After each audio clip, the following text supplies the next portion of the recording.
manufacturing, technology, hot topics, and a little bit of tomfoolery. This is the MTD Podcast. So welcome to today's podcast from MTD CNC. I'm joined by Gio Albanese and Mr. Joe Reynolds. A few topics on the agenda today. Gio, what's going to be the first? So the first topic, firstly, good morning, Paul. Good morning, Joe. The first topic today is going to be additive manufacturing and its place in our marketplace. And is it going to take over, conventional, traditional fashions of machining components? And then, Joe, topic number 2. Yeah, good morning. On a similar theme, the fourth industrial revolution, Industry 4.0, is it a myth? Is it here to stay? Or is it, just a name being given by some guy in Germany? And then finally, and probably the most interesting one, we're going to talk about what we would do as individuals if we were to set up a machine shop, what we would purchase and how we would go about running that business. But that's coming up towards the end of the show today. Firstly, I've got to say, Joe, much better off camera than on. Likewise, Mr. Jones. Likewise, I wasn't expecting that, but yeah, glass stones, no stones in glass houses, whatever they mean. Well, we always like a little bit of banter along the way. And Gio, are you well these days? I'm very well, thank you, Paul. And yeah, going back to that last comment, you can eat as much as you want on these podcasts. There you go. Yeah, and 12 months you've been with us now. 12 months. And you're still not putting on any weight. I don't know. I have put a little bit of timber on, to be fair. And I'm certainly a good example of that on these podcasts. You can eat as much as you want. Okay, right, so let's kick things off then. I'm interested, firstly, Gio, in your opinion. You've been with us, as Joe said, now 12 months, travelled many an engineering company over the past year, talking about Industry 4 and watching and seeing whether it's actually being implemented.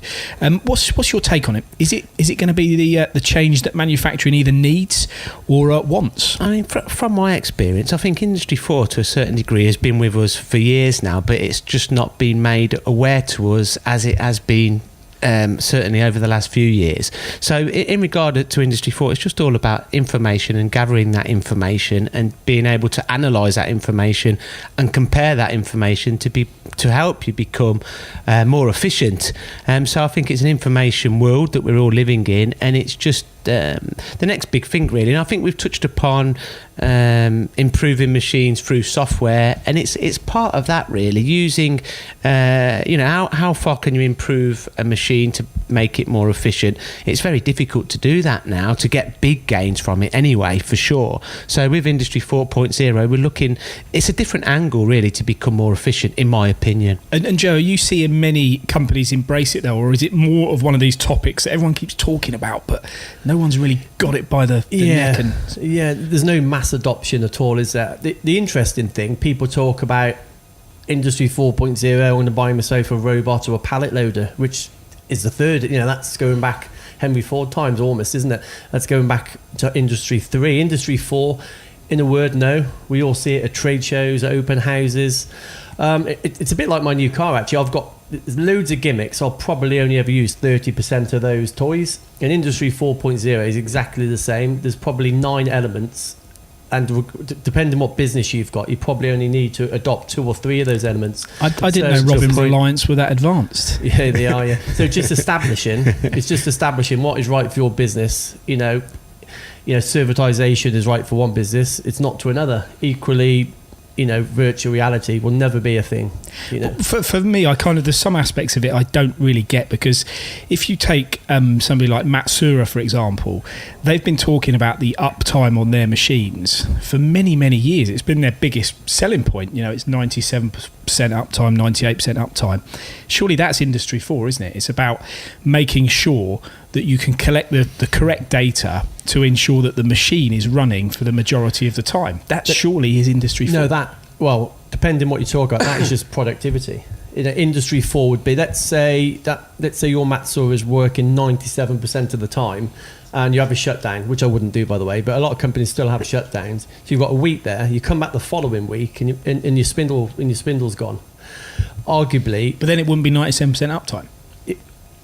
It would have been prior to it going down, wouldn't it? But if you can look on the screen, if you can look at the Internet of Things, is basically what sensors on the machine, so which is an element of Industry 4. So if you know that spindle needs service in so many hours, you'd do it on your week off. You can plan for it. You plan for it, predictive maintenance rather than reactive maintenance. But all that comes round to the same thing, that spindle is going to continue to turn for 97 or 98. And I mean, I don't know whether a Matsura is 97, 98 or 99%, whatever it might be.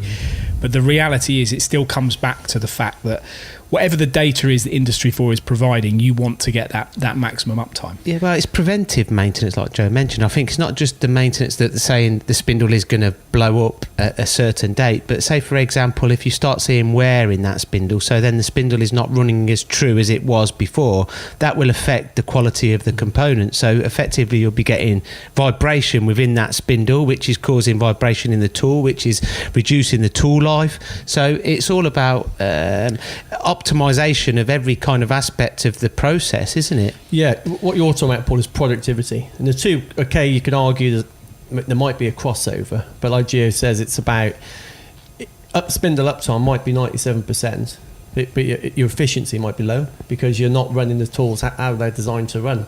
You know, you got to sweat your assets, of course you have, but arguably, if that machine is running 97% of the time, and you can run the tools 20% quicker, you're not doing well, are you? It's because the spindle's turning. It could be going better. Yeah, correct. No, you are right. I think my point being is that machine tool manufacturers, for example, have been looking at, you're right, productivity and uptime for a long time, which really is as well as what Industry 4 is about, isn't it? But it's just using methods around data collection. It's nothing new, mate. I don't think it's anything new. The data's been collected for probably... Okay, with more sensors on machines, we are collecting more data, but people at home on machine tools, people have been collecting our data for the last 10 years. Absolutely. Industry 4.0 is about actually doing something and acting upon that data. Absolutely. And I think another good point really is that, yeah, it does may lend itself to some organisations. However, you know, you go in some shops, how many shops do we travel in where there are a lot of machines that are not turning or the spindles are not moving because they're doing low volume work, so... why is it still relevant to these people? You know, I understand it and I can see it from the perspective, if you need that machine running 24/7, you need to know when it's going to break down, you need to know if there's a problem with that machine or what is causing a problem. I mean, what about if you're a job shop? What about if you are you get a knock on the door, here's a component, you need to break the machine down, put the part on. Is it still relevant to you then? Exactly, that's a good point. Of course it is. Because we're going to come on to job shops at the end, but if you've given a one-off, you should be in a decent shop. You should be able to make a one-off for a similar price as a 2, 5, 10 off. Because if you've got a palletized machine, you can be setting that machine offline, programming offline, and you're just calling into a pallet into a cycle. Okay, you've got your cycle time divided by one part as opposed to numerous parts, but it shouldn't affect your efficiency because that machine should be running regardless. But how is Industry 4 benefiting you? In that scenario, well, it's all part of it because palletization and automation of machines is part of the Industry 4. But for me, then you're starting to talk about big investment. You know, for a job shop to start palletizing machine tools based on what they may or may not get through the door. It depends. I'm not. Yeah, of course. A palletized horizontal or whatever palletized anything is more expensive up front than the standard machine without it. However, if you were to finance that, if you're the type of business which finances, it's not a lot of money. It's cheaper than having a human being stood there. Plus, it's running arguably 24/7 if you've got the right system or the right work. Henry Ford said improved productivity means humans should sweat less, not more. It's not about having a man stood there. Why are you sweating then? It's too hot in here. but I think if you look at software like FactoryWiz, for example, now I've been quite engaged with FactoryWiz for many years now, and that software is becoming more and more popular. And certainly recently at the Dugard Open House, they had it on two fairly basic machining sensors, VMCs, and what it was doing is it was measuring, like you say, the amount of time that the machine wasn't actually cutting metal. It was looking at the tool efficiency. It was looking at everything from the tool changer to the amount of time that the man was spending on the machine. So that's a relatively low cost way of getting into this Industry 4. But to me, that's a good example of, I do think it is being adopted, but probably not as fast as some would hope it should be. Yeah. Just on the FactoryWiz, and there's numerous other systems. that is an example where you just have to know what your machines are doing at what time of day, how you can schedule work. I don't know how you could run an efficient factory without.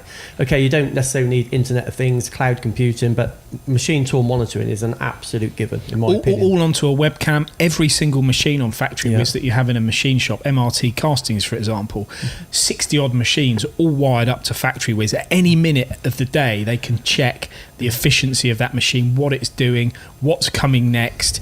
Are they having more tool breakages than they should have? If so, what are the reasons behind it? Spindle wear maintenance. And as I say, what you find the OEMs are doing it, there's Smart Factory from Mazak, and I'm sure all the other manufacturers have similar. But imagine if you could have a free product, you open source that software. I don't know how you would do it, but if you made that accessible to everybody and you monetized it elsewhere, could you imagine everyone would adopt it, wouldn't they?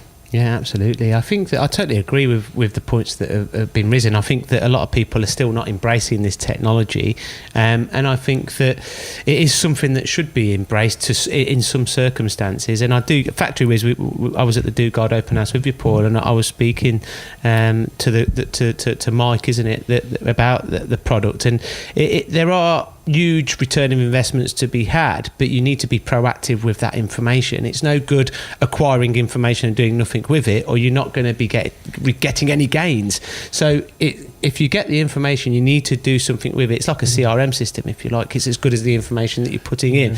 And it's the same, but the other way around with Industry 4.0. If you don't do nothing with the information, your factory, your business is not going to get any gains. Yeah, just a final point from me on that. I think if everybody clicked their fingers and adopt it, nobody would buy a machine tool for 12, 18 months because you don't need them. If you improve efficiencies to that nth degree, people say, I need a new machine, I'm busy. Well, how many hours a day is that VMC running? 30 at 20% efficiency. I think that's an interesting point because you can apply that to so many aspects of machining as well. For example, like even down to your work holding, if you're more efficient with the amount of parts you can put on the table, you might not have to buy that second machine. Okay, I know you've got a second spindle, but you might not have to buy that second machine. So it is about rethinking. Do you still think you're learning about Industry 4? Or do you think you've learned as much as there pretty much is to I'm learning every single day about every single aspect of engineering. There's not a day that goes by where I don't learn, and I'm definitely not an expert in Industry 4 in any way, shape or form. This is just an opinion that I have from the information that I've gathered. I think some experts don't really know what Industry 4.0 is. You're making a lot of money, Gio. What about how many people, if you took 100 companies, and I know it's quite a broad thing, Industry 4, how many do you think are actually, in some way, shape or form, actually tapping into this Industry 4 I think buzz? I'd say 100 companies out of 100 companies are probably somewhere along the lines are using Industry 4, but probably don't even know that they're using it. Yeah. So people that are actually using it and know that they're using it, I'd say is a very low percentage. You visit different companies to me, Gio, because I can tell you it's the opposite. I would think 1 in 10 would be using Industry 4. It would be my opinion. Yeah, and I would say even less. What I'm saying is, in every single shop floor, there is Industry 4 technology. It's been around for years and years and years, but it's only been made aware to us of what it actually is, and they've put a name on it. And I agree that it's very less the people that are actually using it because they know what it is, if that makes sense. Does that make sense? I think in every county, there's probably 2 companies that are really up to speed on it and making a good fist of it. More in Shropshire. They're really clever in Shropshire. That's because they need to be. But yeah, there's things about nothing else going for it. Other than a bit of farming and agriculture. keep food on your plate, Mr. Jones. Keep cattle food on grids your on plate. the road. But just Broke going my back high onto heels, Industry 4, if you don't mind, before I turn your mic off.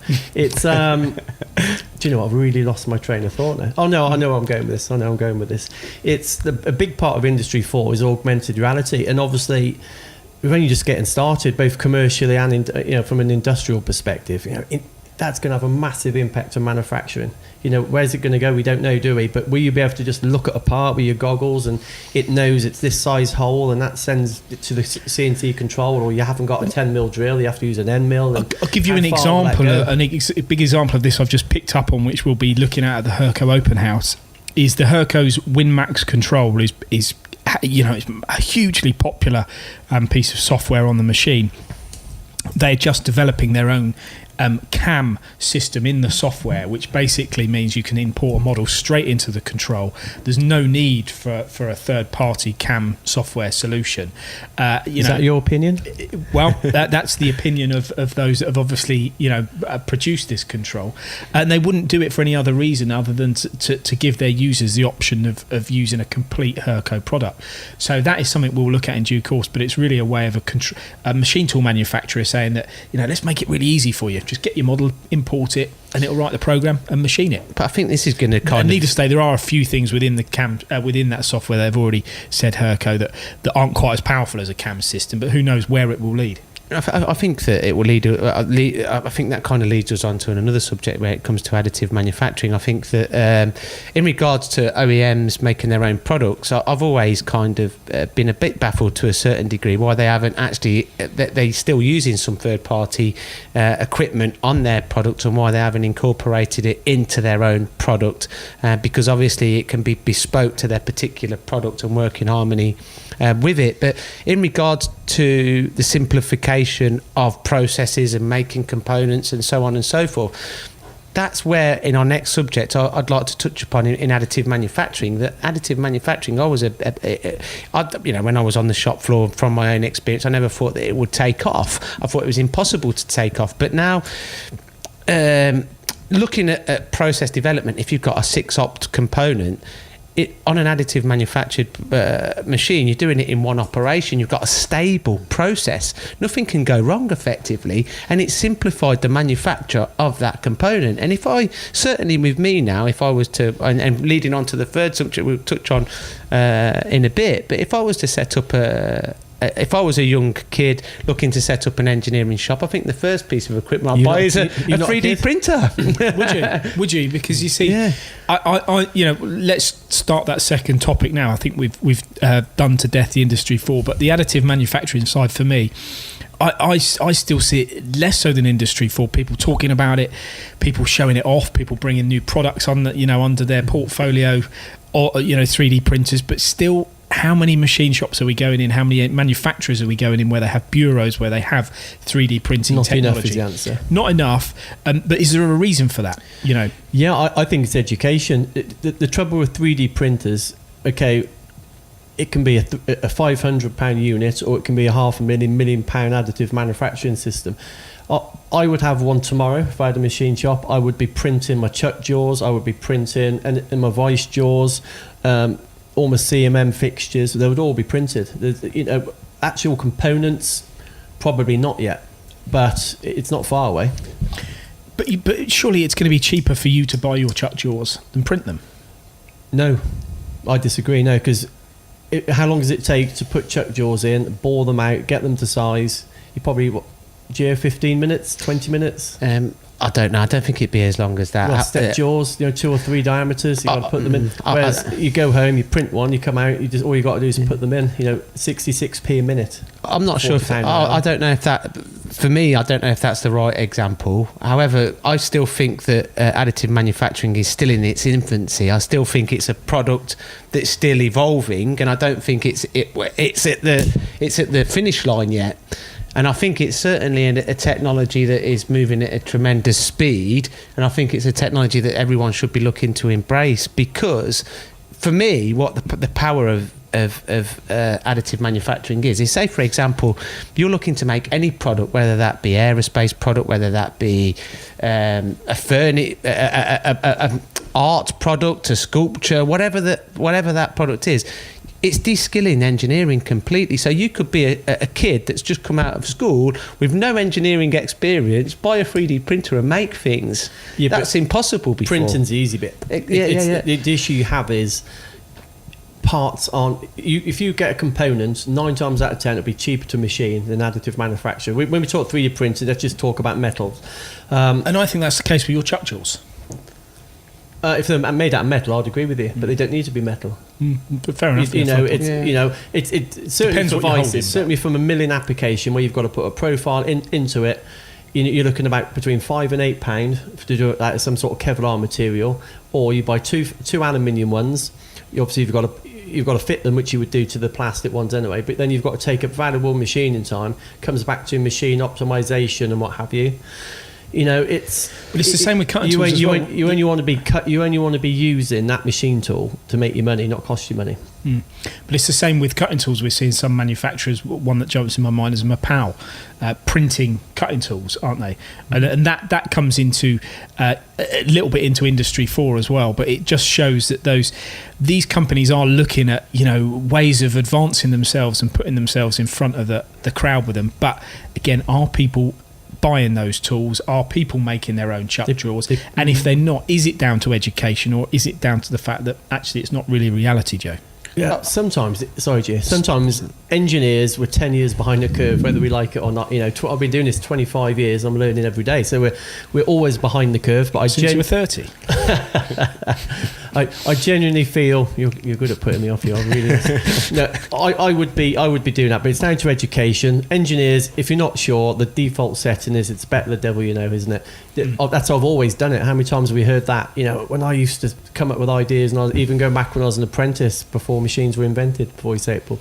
You know, you come up with an idea. Oh no, we've always done it like that. Yeah, so you've always done it wrong, probably. You know, if you're using the same strategy for more than 3 or 4 years, you're doing it wrong. You just are. And it's the same with technology. It's the same with machine tools, printing, cutting tools. It just is. You need to be adopting this technology in one shape or form, whether it's as a CMM fixture, whether it is as a chuck, whether it not a chuck, sorry, a vice jaws, or even chuck jaws.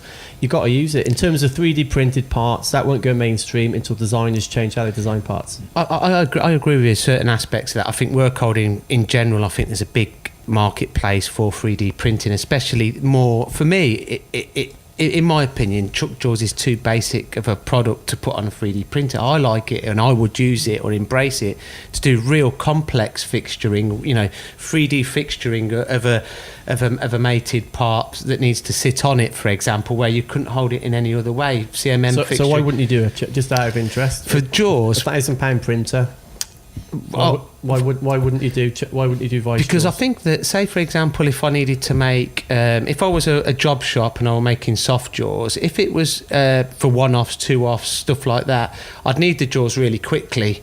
And I think that it'd take too long to do them on a 3D printer because I'd be waiting for them to be printed, but I could just machine them. Poor planning, Gio. Would you not print them overnight and they're sat there waiting for you the following morning? Sometimes you need to be reactive and it needs to be there and then. You haven't got that luxury of being able to pre-plan something that's coming through the door. And I think in a scenario like that, I would probably look to just quickly machine the jaws out, you know, have soft jaws. But I definitely think there's a place for very complex fixturing, absolutely. I think that there's value in it there, but also lots of different areas as well in regards to the manufacturing of components to get a stable process, because you're eliminating potential errors that can occur in a process of actually machining it. That's what I think the case that Joe makes is the 3D printing is so vast. You can start at the low end with just a plastic printer and maybe do some of the sort of applications that Joe's talking. But when I look at 3D printing and additive manufacturing now, I am thinking more of the Lumex machine or the Sodic machine, which are actually doing the printing of metals but also machining them as well. Yeah. And I think that this is an area for me which I do think has really got legs, in the sense that you can change the way, you know, we go back to a part that was at the recent TCT show, the Trumpf component, which was like a part from a boiler which was printed, and the way it was redesigned and re-engineered was to get that component to be the most efficient in its working environment at the lowest possible cost, and you couldn't do it as efficiently or as effective any other way than 3D printing it. And that was 3D printing metals. Taking it onto the next level, when you then start to machine parts as well, I really see that to me is definitely the future of additive manufacturing, albeit it's a big cost to get involved in. But it is, like you say, Joe, it's the rethinking and the re-engineering. So you've got two aspects to me. You've got the simple end. Okay, can you buy a machine and print your chuck jaws and print your work holding and print your other bits and pieces? And if you can, what's the potential saving really? Is it big enough to warrant it? Yeah, then there's the other end where you go, right, you know, this really is the future. This is additive manufacturing. Yeah, the two are complete polar opposites almost. I know it's the same topic. JJ Churchill's, they now print their CMM fixtures and also their components. But what they're doing is they're obviously doing components for a well-known engine manufacturer. Excuse me. And basically, it used to take them 40 minutes to set up a fixture, get the component, probe the component, basically set up a CMM program. Whereas now they print the end component. Okay, ultimately it goes in the bin, but it saves them 40 minutes on the CMM. Equally, it saves them thousands of pounds every time they get fixtures made, and more importantly, it saves them a lot of time. Yeah, I think that the opportunities and the potential is endless, and I think that a lot of people have not even thought of what that they can actually do with it yet. And I think that, again, ultimately, it depends on what work people are doing to how that technology can help them. You can print anything. You know, we see this day in, day out. People telling us we can print this material, we can print this part that goes on an aircraft, we can print this part that goes in a Formula One car. It's a bit like, you know, Joe or yourself, Gio, on the football pitch doing keepy uppies and volleys in the back of the net, but can you score those goals when you really need to? And I think that's the biggest part. No, I'm not so sure. I think it's whether these products can actually be used for the applications that they're designed for. And certainly with aircraft parts, critical components, people talk about it, but I don't see many in programs. I wouldn't disagree, and that is without question the biggest barrier to entry of premium additive manufacturing or hybrid machines. It's when somebody ticks a box and says yes, and I believe some materials are aerospace approved, I believe, with a caveat, I'm not 100% sure, but I believe they are. And as soon as somebody ticks a box and says this aeroplane, this engine is made of 100% or 50 or 20% additive manufactured parts, it's not going to take off, if you excuse the pun, in the aerospace sector. But you know what? It might in automotive. I know if you look at McLaren, if you look at the SVR, Range Rovers, they will have additive. Well, they've got printed parts on now, where volumes aren't as attractive, and it is easier to take weight out because it's a performance car. We don't want a brake hub or brake caliper that's solid. We want one that's 80% honeycomb because it's going to save X amount of weight. And that will happen. In fact, that is happening. I totally agree with you, Joe. I think that especially in the aerospace industry, where I had experience myself, where you say, for example, you've got critical parts that come in a casting form. The castings have got variants, so no casting is exactly the same. So when you come in to actually manufacture that casting, the work holding was an absolute nightmare because you couldn't hold it the same every time, and the first operation was so complex. And also you'd get a lot of scrap due to this because of trying to hold the part because of the casting variants there. You know, until you'd actually done the first operation, you haven't got a stable process. But if you were to 3D print it to a kind of casting stage, then you know that every kind of to that form it's going to be exactly the same, and it gives you a stable process to then make the part from, if you can get the composite of materials right. And if they did that, Gio, would you get on a plane? I still wouldn't get on a plane. Crazy fool. On that point, then let's move on then to our final topic on today's podcast. If we were to set up a machine shop, probably taking into account a lot of the things we've discussed, what would we do? Where would we start? Joe? Do you know what I'm looking forward to? I wish you'd come to me last, though, because I get some good ideas from you guys. Do you know what? Obviously, it's difficult. It's easy to say I'd have this machine and that machine, but if we had an open checkbook, I know exactly what it would look like. But in short, I would want palletized machines, probably horizontals. Everyone talks about the aspirations of adopting 5-axis technology. I think quite often that's unfounded. You'd be better off with palletized horizontal machine. You certainly go to America, countries like this, even around Europe, you see a lot more horizontals than you do in the UK. And I think that's a mistake. I would probably have palletized horizontals. Yeah, why not? Let's have a 5-axis as well. But I think you get far more efficiency. And most jobs, it's 2 ops regardless of the machine, and 99% of the jobs. So you may as well do it on a horizontal than a vertical. I'd have sliding head technology. I would have multi-spindle, multi-turret machines, all expensive ones really, but the theme throughout would be automation. And I don't necessarily mean big fast stem systems and huge pallets. It could be as simple as having a machine with a trunnion where I can load 20 parts, and that just happens to take 20 hours or 3 hours, and you just have to load it. You know, automation in its most basic sense. Obviously, the aspiration is to get to these large ones. What I see, the people driving the Bentleys and the Ferraris, they automate low volumes where the price isn't that great because it's low volume, but they make high value. High value. Automating high value, low volume components is where the money is. Of course, you can automate high volume, but typically, you know, that's either gone overseas, although it's being reshored, which is great. But the money is in automating low volumes, and I think it's fairly straightforward. Okay, there's a ticket price to be paid for the benefit of those machines, but I think that's where the money is.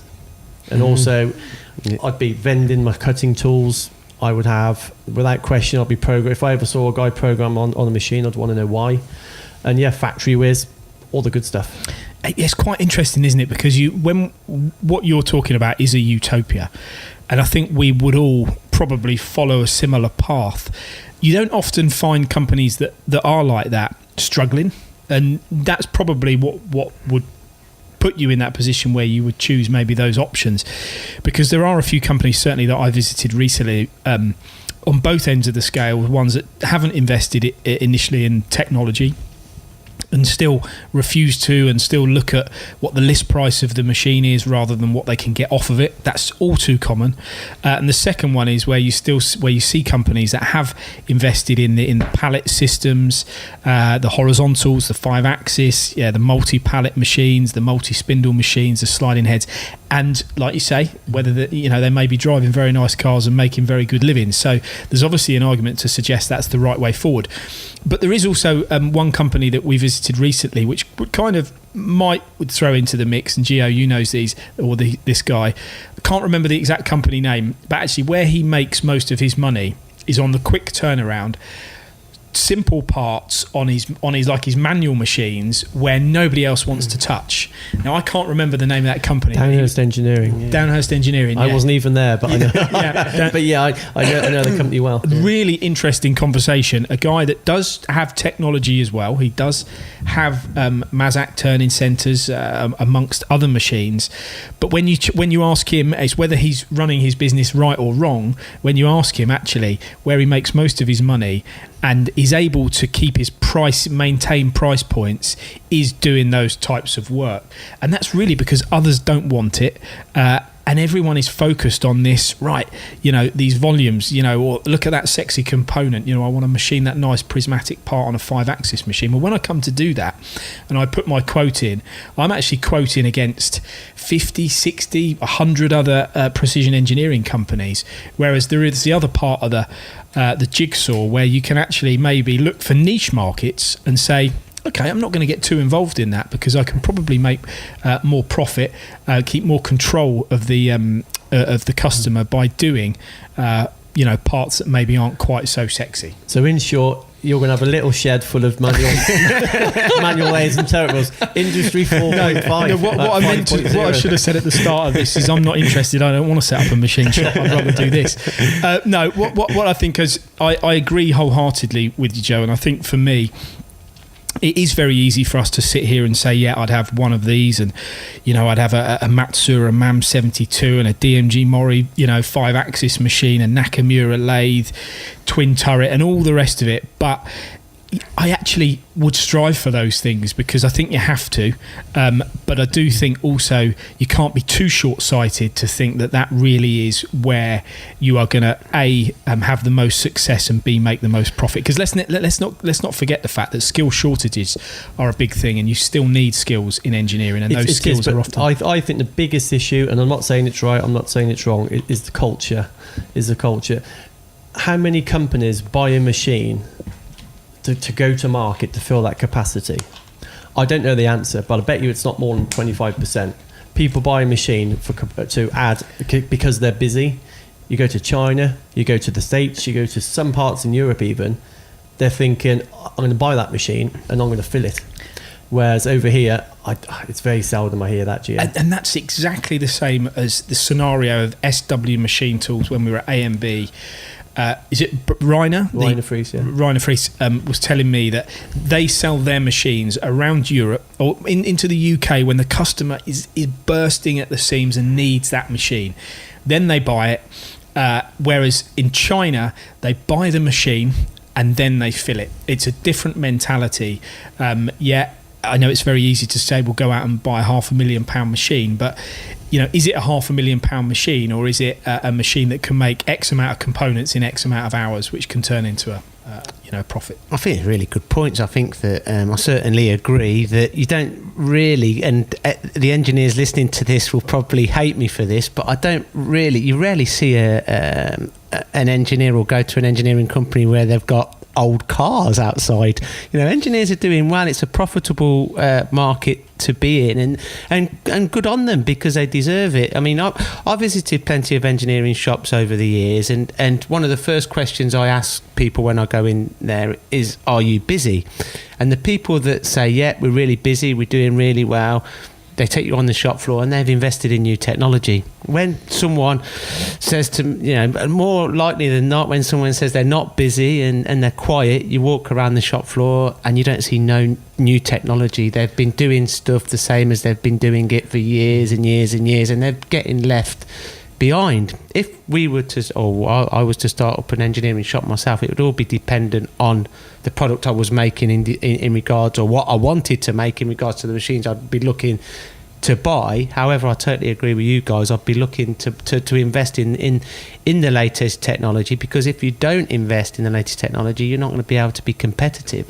And we visited a company recently, an aerospace company recently, where they're looking to optimize the process, automate the process. Now, with aerospace work, it's medium volume, low volume, that repeats every single month, and they want to automate that. And now the problem with automating it is to get that process absolutely perfect, because it's quite a complex part. There are a lot of things that can go wrong with that part. But once they've got the process absolutely nailed down to a T, they're looking to automate it, and that will take them to the next level. One, it'll be making more profitable. Two, they can start winning work from abroad. But three, that they can start giving their customer a better price on the part. And it's a win-win-win scenario for not only the company, but for UK manufacturing. And I think it's technology and embracing that technology. So if I had to say you can pick one machine, and we don't necessarily have to mention a brand. One machine, you don't really know, you haven't won the work yet. What's my budget? Well, your budget really is, that's a good question. I mean, I would say forget the budget. You've got one machine, but what you need to do, it's not about the outlay, it's about what that machine can make you. You've got one model of machine that you think you could put into your building as your first machine tool and actually get your business off the ground. What would it be? I'll start, and I'll go for an horizontal, like Joe mentioned, and the reasons being is that we've seen a big, massive rise in fifth axis machines. Now, a lot of people are buying simultaneous fifth axis machines, and they've never needed to do a full fifth axis part. Now, Joe made an absolutely fantastic point in regards to horizontals. Most things get done in two operations. Now, with a horizontal, say even if I'd start probably with a twin pallet horizontal, it gives you so much flexibility. If you're doing low volume work, you can do it. If you're doing high volume work, that you can do it. And you can do all of your components, even if they're six-sided parts, in two operations. And each pallet, you don't have to stop, because you can be doing, say if you've got a four-sided column, on each side of that column you could be doing different batch work, and on the other pallet you could be doing different batch work again, or the same batch work per face. And the opportunity and the flexibility is endless, and the profit in it is phenomenal. Now I just want to say, with the fifth axis, in some scenarios people are running fifth axis work which should be done on an horizontal. But bear this in mind, you're going to have to pay for this machine. Let's not talk about the outlay, but you're going to have to make sure you can get the work in to be able to cover the costs of that machine. So you'd still pick that as your... Absolutely, because I think that it wouldn't take long. It opens itself up to lots of different parts that you can make on there, whether it be low volume, high volume, medium volume. I think that you'd have to be specific in the kind of work that you're looking to win, but I think that it gives you the most flexibility to do pretty much any kind of milling work that you want to do. Joe? I think we're all going to say the same, aren't we? A palletized horizontal 4-axis machine with the B axes, or high-level multitasking done in one type, turn mill turn, call it what you will. I guess the advantage of having a lathe is the fact you can make turn parts, and essentially with some of these parts that come off sliding heads, for instance, you couldn't tell if it's been done on a mill or a lathe. So there's an argument to suggest go down for a turn mill or mill turn rather than a horizontal. But I suppose if I had to go one way, I'd palletized horizontal. See, I think one of the machines that I would consider would be a gantry load twin spindle lathe with milling function, based on the fact that probably the outlay is going to be, okay, it's not going to be cheap, but I believe that with that type of machine I could do bar work, I could do billets as well if I had load and unload features. So it would give me more flexibility. I could also do milling, especially if I had a Y-axis on that machine. So it would mean that I could get into volume work, or maybe if the volume work wasn't there, I'd still be able to use that machine unmanned. And the outlay of that type of machine is going to be less than a multi-function. I'm spending the money. You can't take it with you. That's a good point, actually, Paul. Or sliding head. But my worry with the sliding head would be capacity. It would be more to the fact that there's a lot of them out there, and there's a lot of people that have been using sliding head lathes and manufacturing components on them. They've squeezed every cent out of their cycle times. Can I compete in that area without the right knowledge and without a quantity of machines to be able to increase the quantity of parts? Twin spindle gantry loading lathes for bigger diameter parts, chucking operations. There's certainly less of them in the market. My competition is less, and the outlay. Yeah, I would always assume though that particular kind of machine would be for if you were making your own product, and it's like that kind of machine lends itself quite well to the automotive industry. If you're making the same parts, billet parts for higher volume, I've always assumed that would be for that. But I suppose there are aspects of flexibility within that machine where you could even put a bar feeder on it, and you could even have, so you could double up and kind of. I always used an analogy that if you were using a mill turn machine, you added a bar feeder to it with 80 mil capacity. If you did medium volume aerospace work, prismatic work, as long as that square fitted within the circle of an 80 mil circle, you could be milling them all and parting them off, and then just change your program and use the same bar, because the price of the material will be shop, because we've got all these great ideas. Gio's got all the money. Albanese Enterprises set up a machine. We could have gantry load over there, horizontal over there, and do you know what? I will go for the sliding head after all. So there you have it. That would be our combined machine shop. Well, I hope you've enjoyed this podcast, guys, gentlemen. It's been a pleasure talking to you this morning, Paul. and look forward to the next one. See you later. Bye bye.